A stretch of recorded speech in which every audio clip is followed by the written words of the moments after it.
Bag murders. In 1970s New York, gay men were being terrorized and became regular victims of muggings, assaults and murders. From 1975 to 1977 in particular, police had been investigating a series of murders of gay men which they believed were committed by the same person due to multiple similarities. 6 corpses of men had been found dismembered in bags floating in the Hudson River. Andamp. NBSP. None of the victims have ever been identified, but police traced their clothes to shops in Greenwich Village that catered to the gay community. The bags reportedly had wording on them connecting them to New York University medical centers. Neuropsychiatric unit, and the dismemberment of the bodies appeared to have been done by someone skilled in using a knife. Andamp. NBSP. Paul Bateson.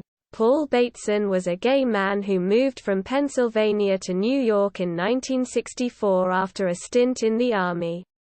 During his time in the Army, he developed an alcohol addiction out of boredom. While in New York, Bateson trained as a neurological radiological technician, ultimately becoming a radiographer at NYUMC. He was incredibly well liked and respected by his colleagues. Andamp. NBSP. In late 1972, film director William Friedkin visited NYUMC while he was preparing to make The Exorcist. He wanted to view some medical procedures since he was considering showing some in the film. He was also looking for staff who might be willing to be extras.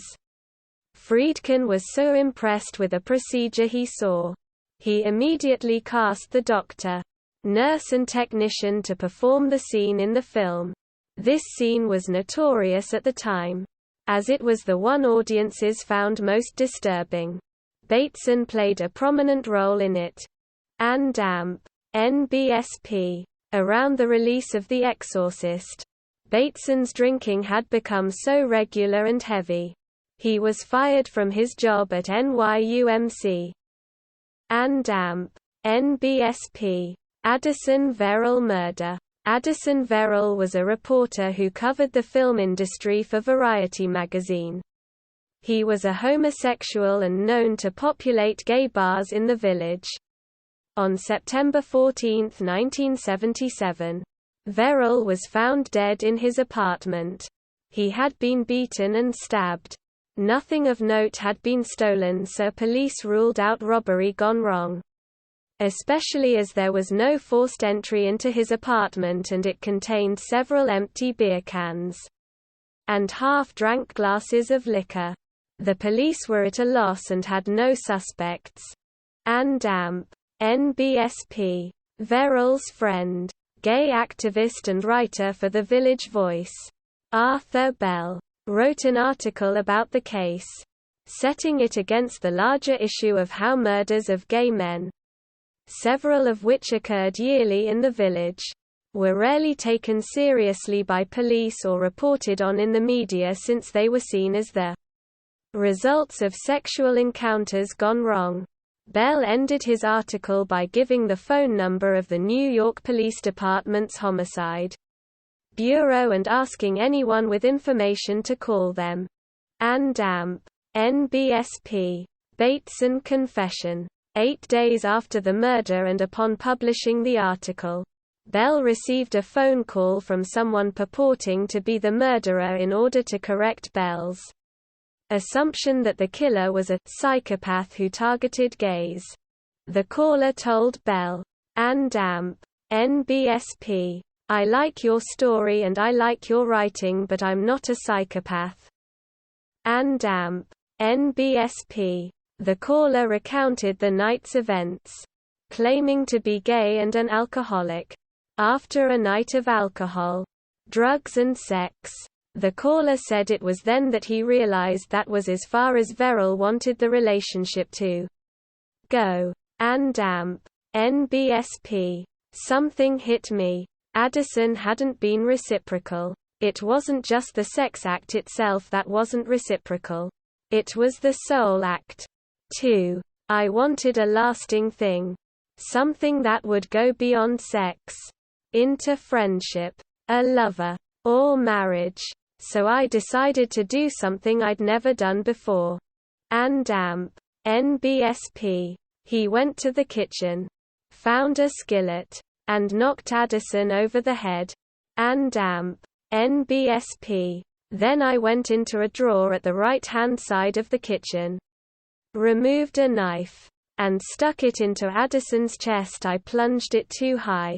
I should have stuck it a bit more toward the center. Left. And amp. NBSP. The caller gave few details about their own life for fear of revealing their identity. Bell contacted police immediately to inform them of the call. NYPD saw this as their first real lead in the case. As the caller had divulged information only they would know. The police told Bell that the killer would call him again, so they went to Bell's apartment to listen in. And amp. NBSP.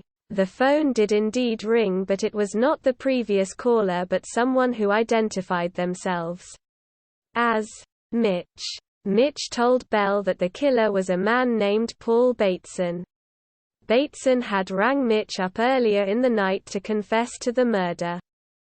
And amp. NBSP. Bateson was arrested immediately while drunk in his apartment. When asked by the police if he knew why he was being arrested, he allegedly pointed to the article in The Voice that Bell had written about the crime. Bateson subsequently gave police a written confession that was consistent with what Bell had informed the police of the call. Bateson was arrested and charged with second-degree murder. And amp. NBSP. Bag murder suspicions. While awaiting trial in Rikers, Bell went to visit Bateson to interview him. Bateson avoided speaking about the crime based on advice from his attorney. But he did say he was planning to plead not guilty and fully expected that to be the verdict. And amp. NBSP. It was around this time that investigators began to suggest publicly that Bateson might be a suspect in the Bag murders. Due to the NYUMC connection.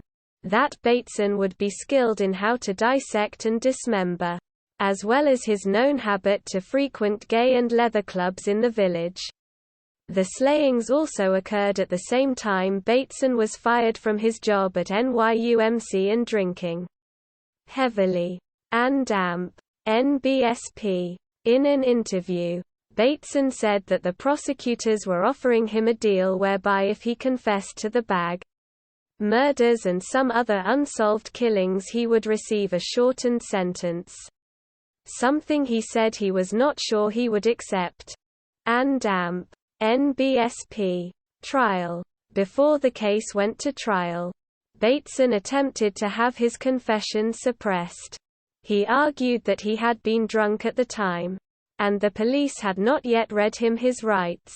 He also denied having made the phone call to Bell, claiming his purported confession was just based on what he had read about the case in The Voice. And amp. NBSP. The evidence presented at the trial against Bateson was the written confession, the phone call to Bell and a conversation he had with Richard Ryan, a friend of Bateson's who testified for the state that Bateson confessed to him the murder of Addison Verrell, as well as the 6 unsolved Bag murders. And amp. NBSP. Bateson's trial lasted 4 days. He was found guilty for the murder of Addison Verrell. The prosecutor in the case labeled Bateson a psychopath, and even though there was no direct proof, he accused Bateman of being responsible for the 6 unsolved Bag murders. And amp.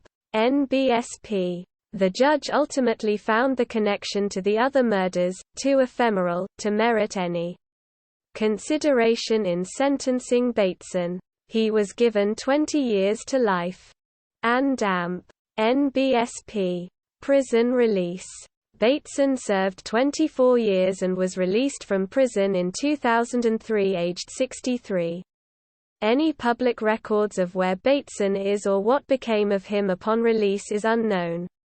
A record in the Social Security Death Index shows that a Paul F. Bateson, with the same birth date and a Social Security number issued in Pennsylvania, died on September 15, 2012. And Amp. NBSP. Conclusion: do you think Paul Bateson carried out the 6 unsolved bag murders, or is the evidence far too flimsy and circumstantial? It was established that the police were doing a bad job of solving crimes against homosexuals in New York in the 70s. This could be a case of pinning as many bodies on someone to cover up NYPD's inadequacies and failings within the gay community. Those of you who are fans of the series Mindhunter will know that Bateson is one of the featured inmates interviewed in the show. And Amp. NBSP.